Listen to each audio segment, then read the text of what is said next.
Welcome to AI Talks, episode 9, AI in Healthcare. Today we have Maria Tariq with us today. Thank you so much for joining us. Thank you for having me. I really appreciate that. I really appreciate that. So yeah, I think AI in healthcare is a huge one that I love to discuss. I think this field is obviously one of the most important fields there is, and AI has been changing. I believe that it's going to keep on changing it for the years to come, and in the interest of saving lives. So I believe that we have a good discussion here today, and I'm very excited to get started with things. But I want to start off with a little introduction here. So my name is Keshav. I'm still a senior at ASU, and I'm studying applied business and technology solutions. I also have a minor in marketing, and my experience with Gen AI consulting comes with the marketing coordination, and we do basically LinkedIn posts, YouTube posts, Instagram posts, and there's a lot of to learn about AI, and I'm super excited about learning about AI every week and basically creating content for this company. And yeah, Maria, I'd love to for you to give an introduction. Yeah. Yeah, so my name is Maria. I'm a content designer at Gen AIX. My background is really from mission driven and nonprofit organizations in marketing, design, and content creation. And I'm really excited to share what we've been working on at Gen AIX. I'm currently working on the education platform, which has a whole host of tools about where you can learn about AI in different industries. Awesome, awesome. And yeah, I think I want to get right into kind of how we use AI. I mean, I know we're both working for an AI consulting company, and obviously that's very lucrative in what it is. But I know me personally joining the company has kind of made me learn more about AI. I know you have as well, and I do want to kind of go into what kind of AI that we use this week. And I can go ahead and start. So basically, for me, I always do some research, and this is one that I found a couple of days ago. It's called Whisperflow, and we all usually type around like 150 to 200 words per minute. For me, it's a lot less because I'm very bad at typing, but I know that that can sometimes cause, time constraints. But with AI technology now, we can basically voice record your voice so well to the point where you can kind of format what you're saying in an email. And this is called Whisperflow, and basically you can program a keyboard shortcut on your laptop, press that shortcut, and then kind of speak into it, into whichever app you want to. It can be ChatGPT, it can be an email, it can be a simple web search, but this AI app will then take your words that you're speaking and it'll put it into perfect, commas. It'll give you the perfect grammar. It'll also format the text for you. And I found it to be very useful because typing for me, I mean, I'm not the best typer, I'm not the fastest typer, and I found it to save so much time. But yeah, that's just one thing that I've been learning about this week. That's awesome. Yeah, so I've been exploring some capabilities of ChatGPT. It's the first time I used it to actually generate some images just to kind of see what it would come up with and how it would compare to what I have. I'm always working on my portfolio and trying to improve it and refine it as a content designer, just or graphic designer. You're always wanting to be up to date with your portfolio and the work that you show. Right. So that's been really interesting to me to see like what it can come up with and how I can use it to evaluate the work that I have. So that's been like really interesting compared to having a conversation with someone versus that actually generating content. So that's been a really interesting comparison. Right. I think, well, as content creators, both of us, right? I think this is a huge tool that we can both use. I've definitely kind of dabbled in it. But yeah, I think have you kind of messed around with prompt engineering a little bit with that too? A little bit, but I can definitely get deeper into it. I've experimented a little bit in terms of like creating certain features, or if I want an image created a certain way, I'll refine it like, oh, change this, I want this, not that. So it's been really interesting to see what it comes up with. No, yeah, I've definitely been trying to do the same thing, and I believe that when it comes to AI, like the more we prompt, the more that we kind of give it, the more data we train it on, the more kind of person or not personality, the more prompts that we give it, the better the outcome will be. And that is the same for healthcare as well. The some of these, models that are being introduced into healthcare now are being fed with hundreds and thousands of data of all these scans of all these things that are going on, and that this kind of segues into what I want to get into, and I do want to share this article about this very very interesting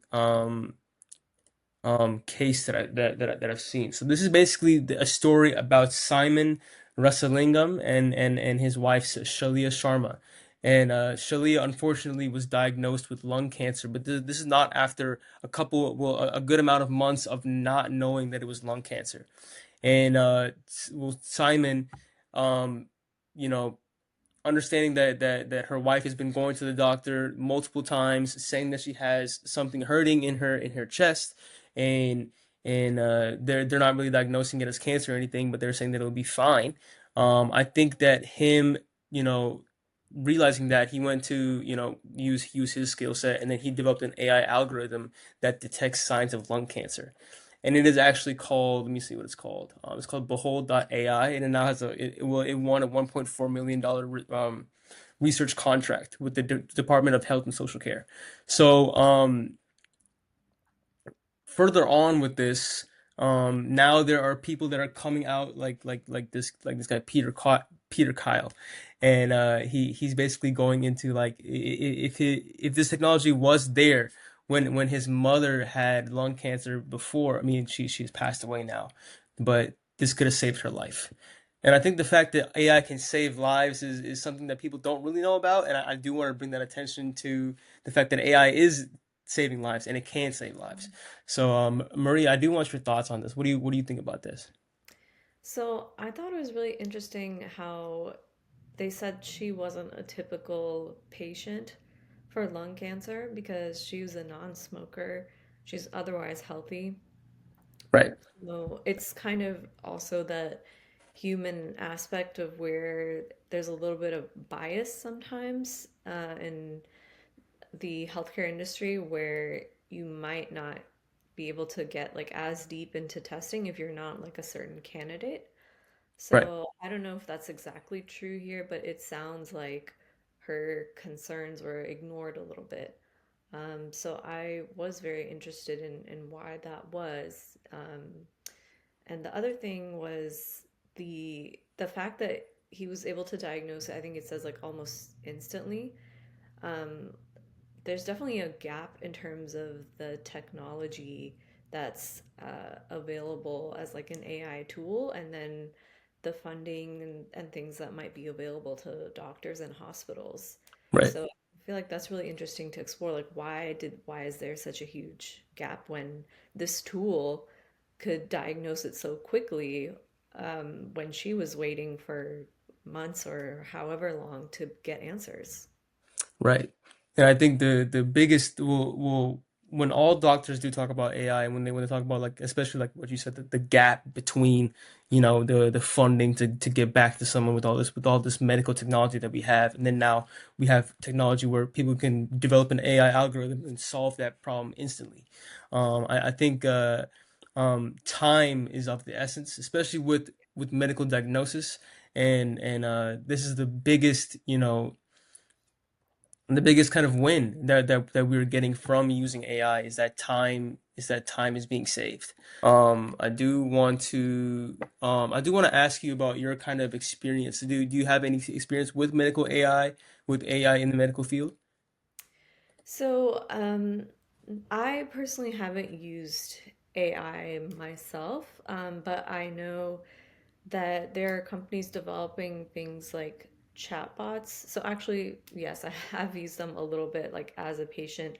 When you go onto like the patient portal, sometimes they'll have a Right, chatbot where you can access your test results or book an appointment or ask a question really quickly. So that definitely is a time saver, right, especially for doctors that are super busy. They can like just type like what this information that I need in the chatbot instead of like going into the records and looking it up. right, But also, I think it's really great for people that have limited education or limited use of technology, um, that don't want to necessarily navigate like a big portal or database to find out what they need. They can just type it in the chat bot and be like, Yeah. hey, how do I get access to this? Or um, set up an appointment for me, or Right. call my doctor. So I think improving access is definitely something that's really great in the healthcare field for AI tools. No, yes, I definitely agree. I think well, I know everybody that experiences going to the doctor, we understand that kind of getting in touch and setting up that appointment and doing all that kind of stuff is very time consuming. It takes some time. I mean, depending on who you go to, but I know that sometimes that if you're trying to get an appointment or a consultation, it'll take a long time. It'll take like weeks, months. And I do think that whole part being automated is very important, and it can definitely go a long way in the future. I do want to also get into kind of advancements in robotics. Mhm. Um, Surgery, as we all know, is very, I mean, it's not hit or miss. It depends on what happens or what the diagnosis and the cause is. But we all know there are complications that do come up with surgery, and this field is also getting kind of, changing over the years. What do you believe? What do you think about that? Yeah, I think it's definitely advancing and changing quickly. There are companies like well, Google is doing things like screenings. I'm not sure if they have any robotics tools. I think AlphaFold might be one of those tools. I'm not sure if that's for robotics or that is like for um, sequencing. Okay. Um, but things like surgery, that also opens up a lot of doors, especially when, someone might be getting older, or they have trouble using their hands as precisely as a robot Right. might. And they can focus on sort of understanding like what the problem is and not have to focus so much on like the mechanical use of the robot or like their hands. And so that actually it leads to a lot of advancement and makes it safer, I think, for patients to undergoing surgery. Of course, you'd have to evaluate if, how well the robot does its job, but Of um, course. doing a machine doing such delicate work like that, it's been applied in different industries, so why not healthcare? Of course, I agree. But if this, let me take me a little scenario. If this robot does, in the case, mess up, hypothetically, this hasn't happened, but if it does mess up, who is to blame? Do you think? Do you think the company that trained the robot, the company that made the robot, or the hospital that okayed the robot to do the surgery, or the Yeah. doctor that may have said, "Yeah, sir, I think I can't do the surgery. I think the robot has to." I don't know if that's going to ever happen in the future because I do know that doctors, especially surgeons, are very very much like strong-willed and Mhm. won't kind of give their job up to a robot. But That's true. in that case, who do you think is to blame? That opens up a whole host of legal issues. Right. I'm sure they would have the patient sign some sort of release or something, but ethically, they also need to be protected in case something happens. Is you can't just be like, oh, well, you signed a release, Yeah. you have no recourse. So definitely the company, if it's some sort of mechanical error, and then maybe the doctor, depending on like how much they knew about it or like what Right. kind of information they relied on. Um, so yeah, it'd definitely be a messy legal fight for sure.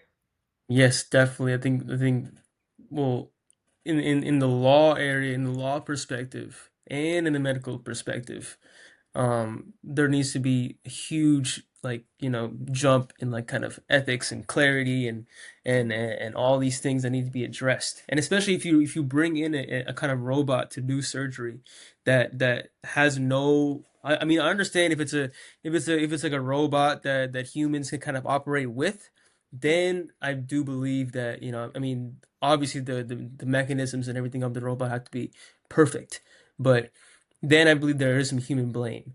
But if the well, with the example that I'm about to show right now, let me share my screen real quick. So this is a robot that is being trained for the first time by watching videos of seasoned surgeons executing the same surgical procedures as skillfully. Well, I mean, as skillfully one is crazy, but I mean, Yeah. we're talking about as skillfully as the human doctors. So these are findings that are led by John Hopkins University, led by Conference of Robot Learning in Munich, top level event for robotics and machine learning. These are not just regular. These are not just kind of these are very credible institutions that are doing research on this. So Hmm. this could be a very prevalent thing we can see in the future.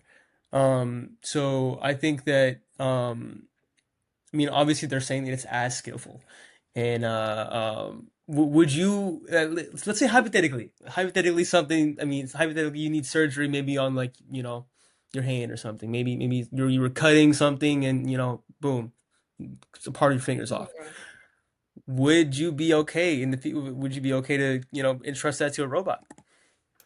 I mean, if it's a practice that's, become normalized and that's like the standard that they use, then I would be open to it. And, if there's a doctor there watching the robot, then I Of would, course. yeah, yeah. Some human intervention is still needed. This is going to be a Yeah. big jump in the future. Mhm. I feel like even when it comes to what happens in the surgery room, we're still going to need humans present. Uh, but robots are taking over. I think this is very, very interesting because they're not only saying that like the robot is doing things that they didn't train it to do. Like right What? here, Okay. this is being said that the model is so good learning things we haven't taught it. Like if it drops the needle, it'll automatically pick it up and continue, Oh, wow. which is something that it wasn't even taught to do. So Okay. Better keep an eye on these robots. better keep an eye on these robots because they're learning. Like this is actually AI. Mm-hmm. You can't argue this is AI. It is learning from the material that is being given, and then it's doing things that we are not telling it to do. It's kind of deducing and reasoning. Mm-hmm. That's super interesting.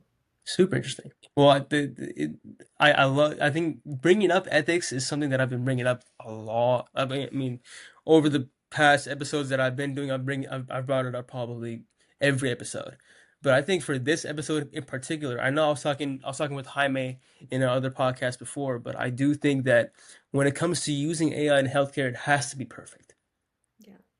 There cannot be even one use case or one time that something has been wrong because it's basically life or death, especially for surgery and robots in surgery. It's life or death. Mm-hmm. Um, Yeah. so I think it's just such an interesting topic that we are talking about nowadays. Yeah, and like you mentioned earlier, surgeons are held to that super, super high standard. So a machine needs to be held to an even higher standard to be able Right, to match that and to, justify the use of it. right, exactly. So people that go into surgery have basically spent their entire life learning and going to school and I mean this is just common knowledge, but just to reiterate, like this is a life. People have dedicated their life to surgery, and I think giving that up to a robot is something that I don't know that we're going to see too much. Hmm. Hmm. It's gonna be a very difficult choice for someone that has dedicated their life to surgery to then realize that, oh, a robot can do it better than me. Am I going to give it up? No. I mean, I feel like there is still a case to be made that the human hand is still better than the robotic hand. The human hand and, like I was saying, the learn everything that they had learned and applying and maybe something that they know about the patient. Maybe the AI does have access to the history, but maybe the AI doesn't know what the patient was feeling or what they've been experiencing in the hours leading up to the surgery. Right. um, so that human connection is definitely always going to be necessary. Exactly. The human, like he's probably, done previous surgeries on different patients, already has a feel for doing surgery, already has a feel for using all the utensils, already has a feel for if it does go wrong, wait, this has gone wrong before and I fixed it before. I can do the same thing Right. here. I can do a different thing here. There's so many variables at play. And is there an argument that no matter how much data you put in, no matter how many videos that you feed this surgical robot, is it going to be able to make the right decision with all the different variables going on in the medical field? Yeah, can it ever replicate the human experience? Right. Mhm. I mean, I know we can see that this, I mean, AI in healthcare is not only surgical, it's also in the front end and well, front end, speaking in like software terms, but in like the front desk section or part of it, and like the consultation part of it afterwards, like after surgery. Yeah, the patient experience, like the Right, interaction. Mhm. right. And I mean, are we going to see robots telling us how surgery went in the future? Is that what's going to happen, or are we going to see robots signing us up for appointments in the waiting room? Like, kind of, is that what's going to happen? Could be. It could be, hopefully not, telling you how the surgery went. I think I would still appreciate a human Yep, telling me, uh, exactly, you know, talking to me after such a heavy experience. Um, exactly. but maybe something for like checking in or something quick, like we were talking about earlier, like making appointments and stuff like that. Yeah, the easy stuff, not the harder stuff. But yeah, this is still very. I mean, I don't want to say new because there are a lot of stuff that is going on that I probably don't know about. But I mean, I know that AI is being used in patient care as well. But I think the jump to surgery, the jump to these kind of bigger um Undertakings. Yeah. right, these bigger undertakings in healthcare is going to take years and years of training and years of uh, figuring out problems and giving the problems and making sure it's 100%. Yeah, a lot of testing, a lot of ethical concerns to analyze. Okay, so another topic that I did want to go over and kind of a kind of breakthrough in the healthcare field is what Google is doing with AlphaFold. And I do want to bring up the website. So okay, so this is a free database where you can kind of explore, millions of 3D protein structures and helping scientists understand how, molecules interact. All these kind of case studies are here too, so you can kind of see exactly the real-time effects that this huge database of data is helping, real scientists and researchers and doctors with all different kinds of problems. Um, I do think that we can bring up one of these here. Um, a lot of these is every single one of these is there's a commonality in that time is being saved. More data that's being thrown in can basically make us more informed on how to combat a disease, whether that's malaria as well, which has killed an estimated about 627,000 people in 2020, which are mostly children under 5. I think that there are certain things that do need attention with a lot more data with things that we can save time with, and I do think that this is really incredible. What are your thoughts on this, Maria? Yeah, I think the use cases on this are super interesting. Um, Being able to, sequence that in such a short amount of time and then make such a huge difference in a short amount of time. Um, you know, Doctors have been fighting diseases like malaria and tuberculosis and other diseases that are prevalent in developing countries for a long time. Right. And so this just illustrates how certain breakthroughs can help them get there faster and really help people on like a global scale. So I think it's really amazing. Right, right. Definitely, definitely. There's also a breakdown of plastic pollution that's going on. So this is also helping the environment as well. And I think this is just this is great to see. Um, and yeah, I mean, it's really great to see what happens in the future. I mean, this is gonna big databases like these are gonna be used every day in the future, and I do hope that this bridges that gap of I mean, we've already basically exhausted the timeline of climate change, and I know there's a certain amount of years that we were supposed to. I believe it's 3 or 4 years we were supposed to really turn things around. Yeah, Um, but it's good to see that AI can help us save time in that way. So the problems that we do have, we can save time. So I think that's the biggest takeaway. I think so too. Yeah.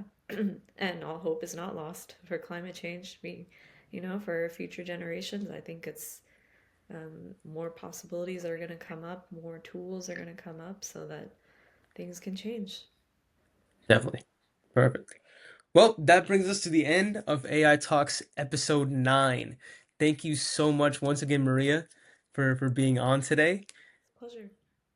Thank you. And I do want to give a big shout out to all the viewers. Thank you so much for watching our podcast, and make sure to check us out on YouTube, on YouTube, on LinkedIn, on Instagram, and on TikTok as we are on all those socials. Please check us out. We have webinars every other week as well, and we have a podcast episode out every week. Once again, thank you guys so much for joining, and I'll see you guys next week. Thank you.